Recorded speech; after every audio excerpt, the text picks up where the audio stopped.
Welcome to A Day in Miami. I am your host, Anabel, live from the studios of Miami's Community News. Today, we start a brand new series called Tuesday Talk with Local Leaders. Our very first guest is Mayor Vince Lago with the City of Coral Gables. Thank you for joining us today.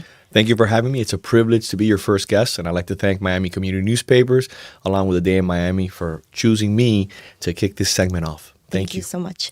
Today's show is sponsored by Heyday Marketing, a premier public relations and a marketing agency based right here in Miami, Florida. So before we begin, let's get to know the mayor, because the purpose of this show was to ask the community to submit questions to us to ask the mayor in person. So before we get to that, I have a few questions of my own. So the mayor, Vince Lago, and I go way back. I worked with the City of Coral Gables back in 2017. So I got my fair share of interviewing you for different events. And you recognize me, which is a great thing.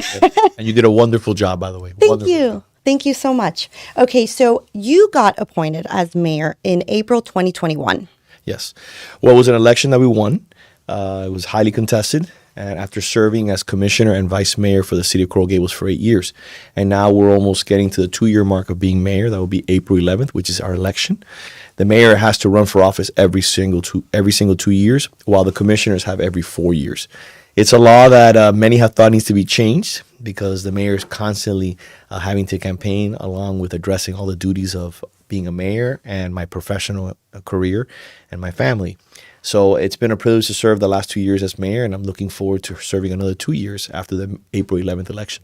Okay. Well, I'm rooting for you. Thank you. So throughout your years as mayor and before that, you dedicated your time to civic and philanthropic causes. And can you tell us a little bit about those roles and some of the organizations that you were? Well, I'm blessed, as blessed like many of us are, to have wonderful parents who have really set an example, a very high bar, and many friends who have really shown us the way and the importance of engagement in the civic community, and really making an investment in the future, investment in many different forms of philanthropy.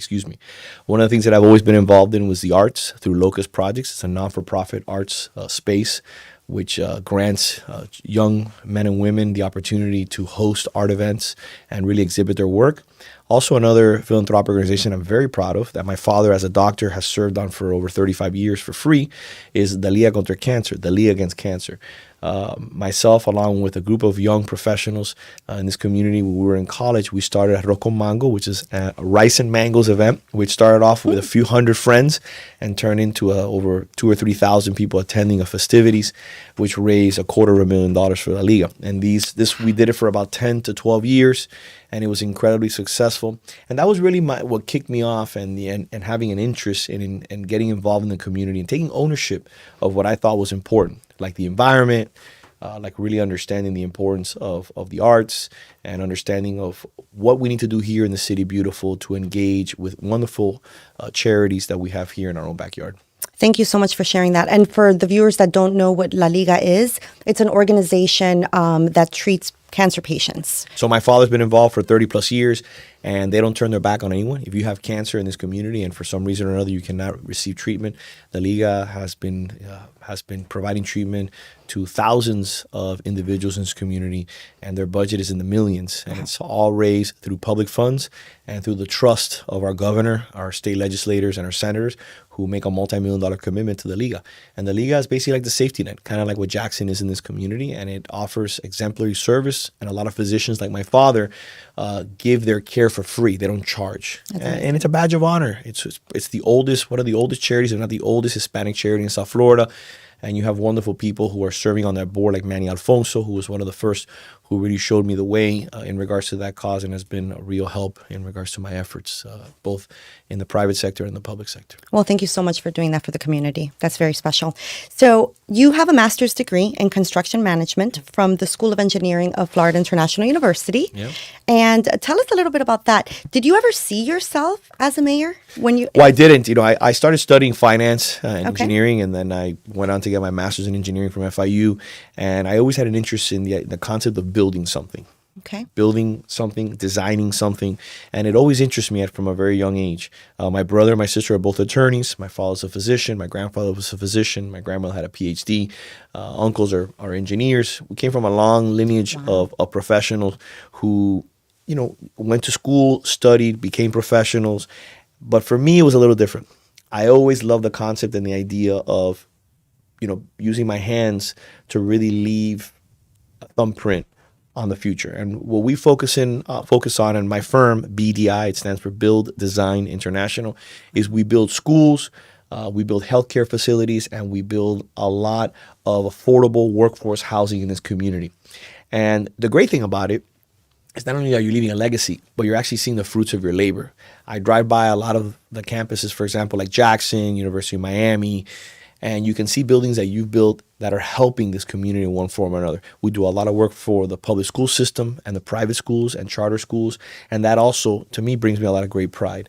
And in regards to housing, we're seeing such a massive housing crisis throughout South Florida and throughout the state of Florida right now, as many people keep moving into the state of Florida, that when we build these facilities and from one day to the next, they're full of happy homes, it brings a sense of pride. It brings a sense of pride, and it's something that I enjoy not only in my service as mayor, but also when you can say that you have a sense of pride in your professional career. Absolutely. That there's a lot to take away from that. I absolutely agree with you. And you're also an advocate for advancing the region's planning and transportation needs and enhancing energy conservation. Can you tell us a little bit about that?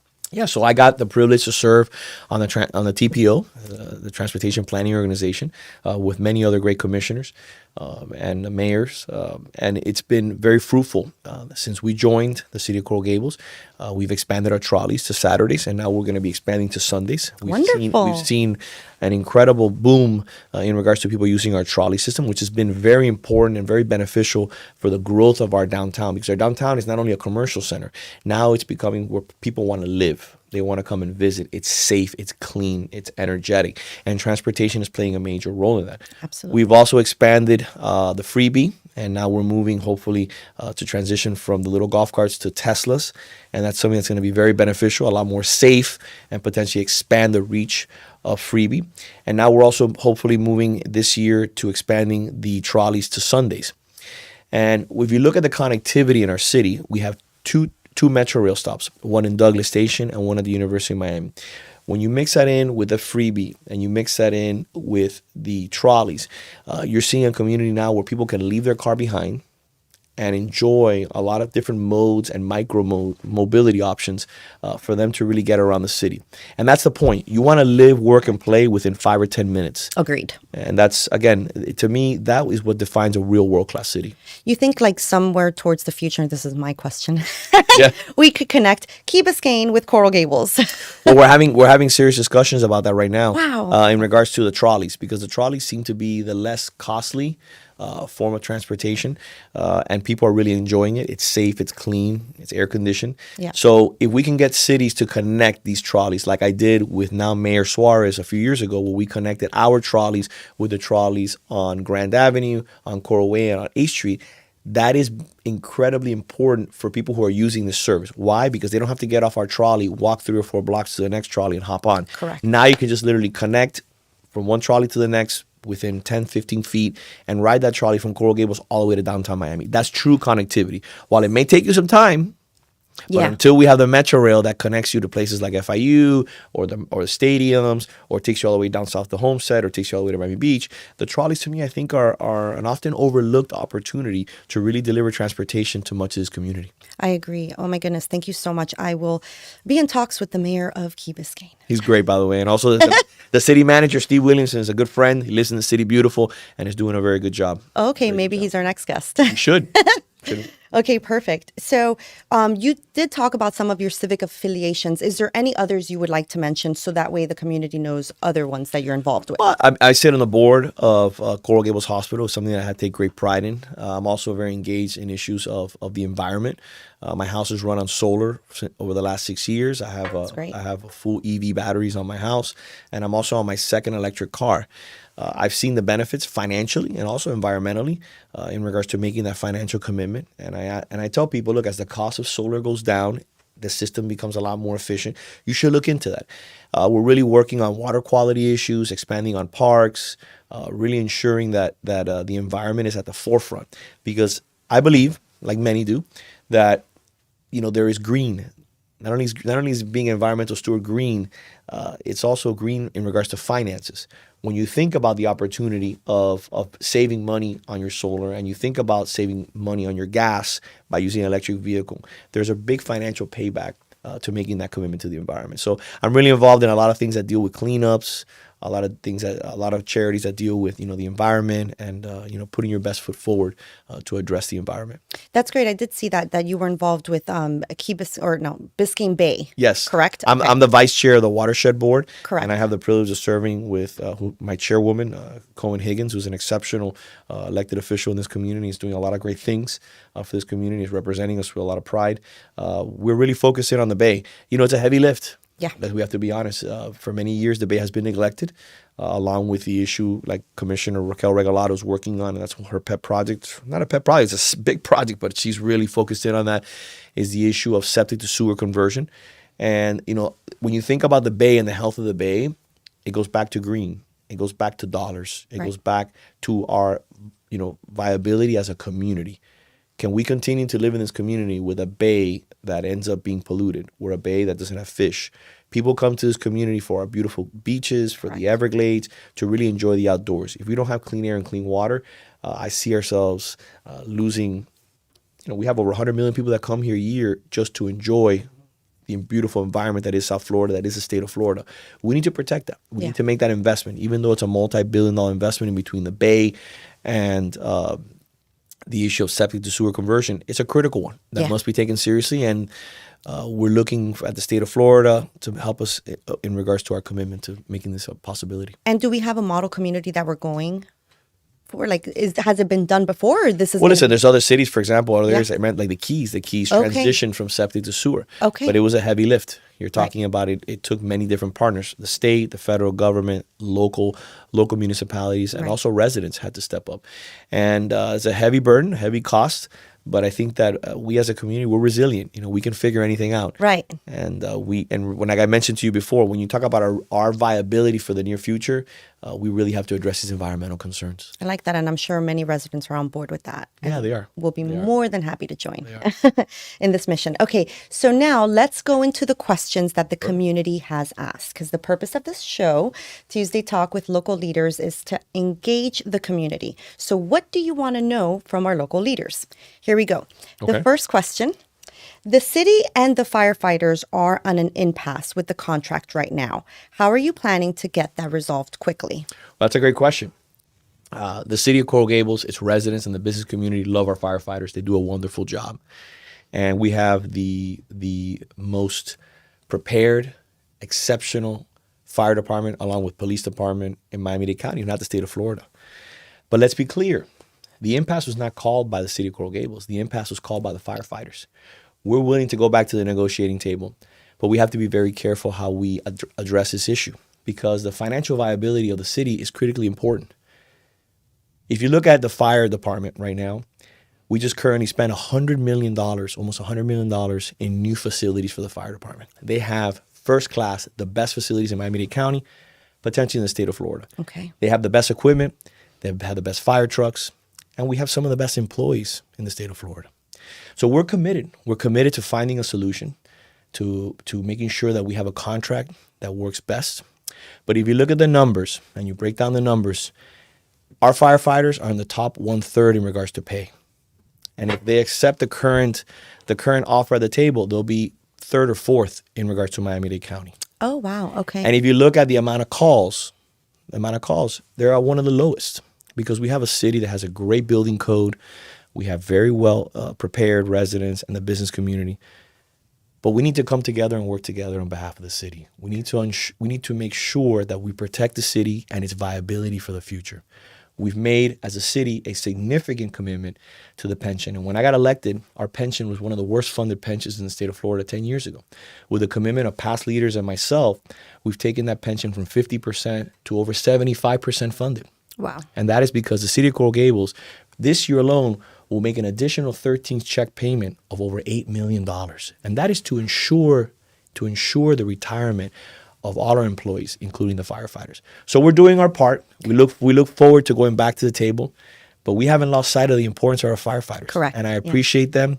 And I think we'll come to an agreement which will, at the end of the day, be satisfactory for all parties involved. Good. I'm glad to hear that, and I'll definitely follow up once that's all resolved.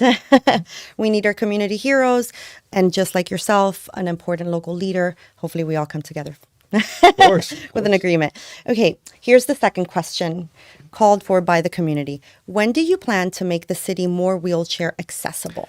I'm so happy you mentioned that. I got to give credit where credit is due. Commissioner Anderson, who was my planning and zoning board appointment before she's decided to run for office, has taken a massive lead in regards to making this a priority. She is an ADA specialist. She's a lawyer, and she's doing great things in regards to wheelchair accessibility. Right now, we're talking about bringing bus stops, which are covered, to make sure that and trolley stops, which are covered, especially for people who are disabled. We're addressing ADA concerns in regards to our sidewalks, connectivity for our sidewalks, and this is one of the issues that it's very important to me, which sometimes gets some resident pushback. Right. Sometimes residents don't want to have a sidewalk in front of their home or in their neighborhood, but we have to come together on this. I agree. Especially when you're in a neighborhood that doesn't have sidewalks and you have a park and you see people who are either elderly, disabled, or people with strollers walking in the middle of the street to make it to an amenity like a park. Correct. That to me is something that when you call yourself the city beautiful, we got to think twice. We got to think twice whether we as a community need to come together and say we want to be as ADA accessible as possible. Correct. So sometimes you may not want that sidewalk in front of your property, but the only way to provide that type of accessibility and that type of community, Correct. is by moving forward in a direction which connects sidewalks and makes it easy for everyone in our community to come together. Absolutely. And all these questions that come forth by the community are anonymous. And they're important, by the way. Right. They're super important. Yes. Because that's what our city's facing every single day. Absolutely. This particular question was given to me by a disabled veteran. So, And by the way, I don't know who the veteran is, but again, more important than anything, I want to say thank you to that veteran and to all veterans who serve this great country. thank you. Because without people like that who make the ultimate commitment to this country, I don't have the privilege to serve in this country. Yeah. So thank you for that veteran, for their question, and for Thank their you. service. Thank you so much. Okay, so now here is a set of questions. So this resident submitted 3 questions. I love it. Okay. So, Mayor, now that the city has a new facility for development, we have 3 questions for you and the development team. Go ahead. You will be answering for them. Perfect. Okay, so the first question, how can the length of getting an approved project on residential single-family homes be reduced since it is taking up to 8 months to get plans approvals for an addition? So I'm going to answer that one really quickly. Okay. Over the last 2 years, we've been working on revamping our permitting system. So I'll tell you 3 things that we've done. Number one is a piece of legislation that I wrote. If you're not aware of this, any resident who is disabled, a veteran, single parent, or elderly can call our mobile permitting team, and we'll go to your house if you're doing anything from an addition down. Renovating your kitchen, your bathroom, putting windows, solar panels. By the way, if you put solar panels on your house, you don't pay any permit fees. I wrote that piece of legislation. Wow. We will come to your house in an electric car and we will permit your project at your kitchen table, at your dining room table. So that saves you the time and effort, and it's something that streamlines the process. That's number one. Number two, about 2 years ago, we embarked on the process of building a 2-story building adjacent to City Hall. It's 427, we call it. And that is a world-class facility that was just finished a month ago. And that facility, now the employees who used to be on the 3rd floor are now in that facility. It houses our BOA, Board of Architecture, our code enforcement, our permitting, and a few other important departments. And that is a one-stop shop for all employees to finally be in one building, and our residents and our business community, our permit expediters, our architects, our engineers, our contractors can visit there and visit all disciplines and all employees. And the third, which I think is the most important out of all 3, is that 3 years ago, we started the process of going paperless. So now no longer in the city of Coral Gables, about 2 months ago, we implemented it. And again, everything has a little bit of growing pains, but we're working on it. We finally went paperless, digital, and you bring a set of plans on a CD, you submit them. No longer is it that you bring a set of plans and it gets reviewed by your by your plumbing, by your electrical, by your mechanical, by your structural reviewer, one by one by one. Now these plans are digital. So we can have multiple disciplines, mechanical, electrical, plumbing, structural, zoning, Board of Architecture, review your plans at the same time, streamlining the process, expediting the permit, and most importantly of all, providing real accountability. You can get on your phone, you can get on your computer and say, where are my plans? Why haven't they moved in a week? What's going on? Am I missing a document? And visit the city and say, how can we address this? There is true accountability. Your plans will never get lost because they're digital. And these are important steps forward in really revolutionizing the way we do business. And if all else fails, you can visit me at City Hall every Friday starting at 2 o'clock. I've been doing it for over 8 years. It's called Open Door Fridays. And I probably see about 40, 50, 60 people every single Friday. It starts at 2 o'clock. It's Open Door Fridays. We don't hide. You can come and visit with me. You can meet with me. You can bring me any single issue you may have, from permits to a pothole to an idea. For example, the idea of in-home permitting came from a resident who brought it to my attention, and we implemented it a year later. So the Open Door Fridays serves as the backstop, serves as the bookend to ensure accountability for all residents, business owners. Anybody with an idea can come and visit me. This past Friday, we were there from 2 to almost 7 o'clock because we had so many visitors. And every single person, whatever your issue is, we take them to the legal department. We take them to the permitting department. I call staff in, our exceptional directors come to my office. They sit down with an individual. The Board of Architecture sits down. City architect, we had multiple cases in regards to design, project designs. They come in, they sit down in my office, we review it. Sometimes we're dealing with 3 and 4 different groups at one time. Wow. To hopefully address people and their issues. And we don't go home until every issue is addressed. That's amazing. And that doesn't even account for your city commission meetings. No, it doesn't account for city commission meetings or our quarterly town hall meetings. That's right. This is every Friday. We do Open Door Fridays. And I also, my colleagues are starting to also do it. And I think it's a level of accountability that's never seen before in any municipality. No. And it's what sets us apart from every other city. I agree. I've never heard of this. This is fantastic. Uh-oh. Other cities are going to get upset. No. It's good. I welcome everyone to do it. That's right. I welcome it. That's great. Okay, so here's the next question. Being in such demand to live in Coral Gables, can the zoning for residential areas near commercial or mixed-use areas be changed to duplexes for the possibility of having more residents in the city? That's a touchy subject because we really, really, really protect our residential neighborhoods. You're seeing it with the amount of parks that we're buying. We've bought over 10 parks this year. What we're doing with traffic calming, the amount of trees that we're planting in the swales, the renovation of existing parks and places like Venetian Pool and the Coral Gables Country Club and Burger Bob's and the Granada Golf Course and all the landscaping refreshing that we're doing throughout the city. People really want to make sure that we protect and that we don't encroach in the neighborhoods, in the residential neighborhoods with commercial. I wrote a law a few years ago that went against my own industry, and that was that you could not perform any construction on Saturdays on the exterior of your home or your building. That ensured that we had peaceful Saturdays. You can't do any construction on Sundays. If you want to do work on your house within the confines of the structure, that's perfectly fine. But the reason why I bring that up is because, we like growth to a certain extent, but we have to protect the residential neighborhoods. Correct. We have to make sure that we hold true to that. When you talk about opportunities for more people to move to our city, a few years ago, even though I voted against it, we voted in the North Gables to increase the density from 50 units an acre to 100. I would have accepted 75, but the then commission wanted to double it. That right now is the law of the land in the North Gables. You can build about 100 to 115 depending on the area and the bonuses that you receive because of certain design criteria that's required. You can build over 100 units an acre.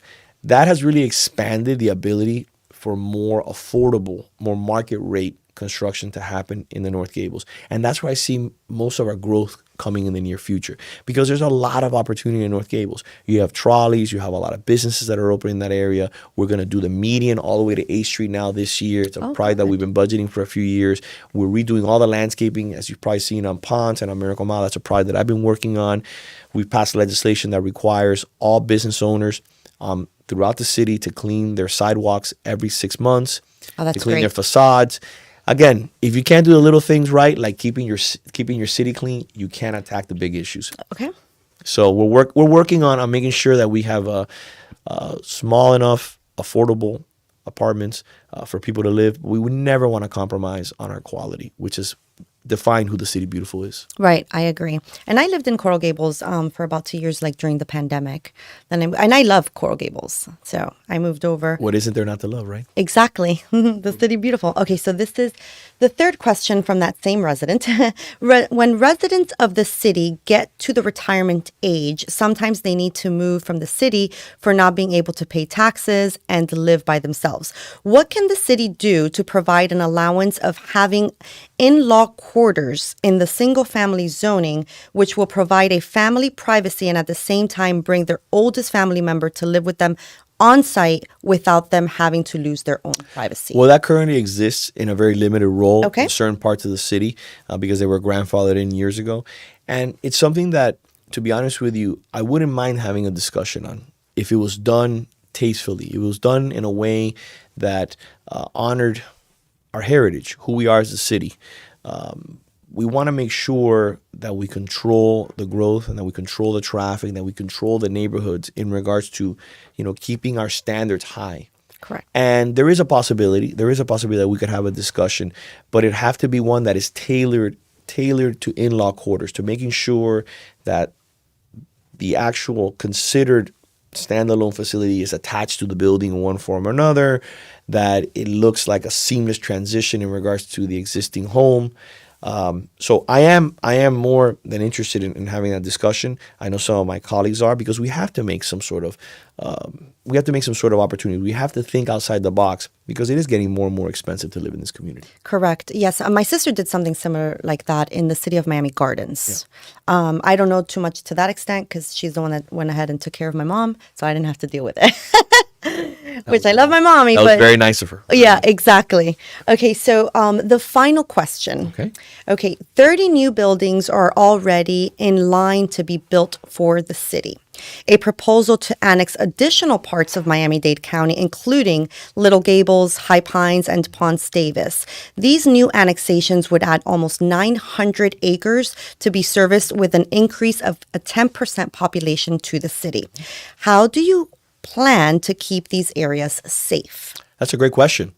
So right now, the city of Coral Gables has more police and firefighters per capita than any other city. Oh, wow. That's great. And we have three fire stations in the city, a world-class public safety building that we spent $65 million on, a facility on US 1 that, as you've probably driven by, we expanded and renovated it completely, and we renovated our facility in Old Cutler.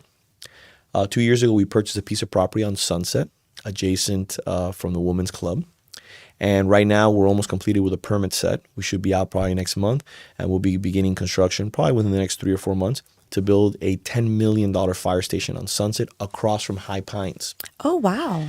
So if you look at that facility, those residents, the purpose why we built that was to offer the best. We already have the best response times for any city in regards to our residents in those areas. But we wanted to improve it. We wanted to improve it because as our cities become more congested and people are driving through our city, we have over 700,000 people driving through our city. We want to make sure that we have a new fire station on Sunset, which could really address the concerns. It's going to be more rescue than fire, but the rescue concerns of residents that live on Old Cutler, on Sunset, in the area of Coco Plum, the area of Edgewater. That's great. So they don't have to wait now for the fire or the rescue to come from the US 1 station. But in regards to that question, there's also something important. I'm also very proud to say that for the first time since I've been in office, we are hiring 5 new police officers this year. Wow. Along with 5 new firefighters this year.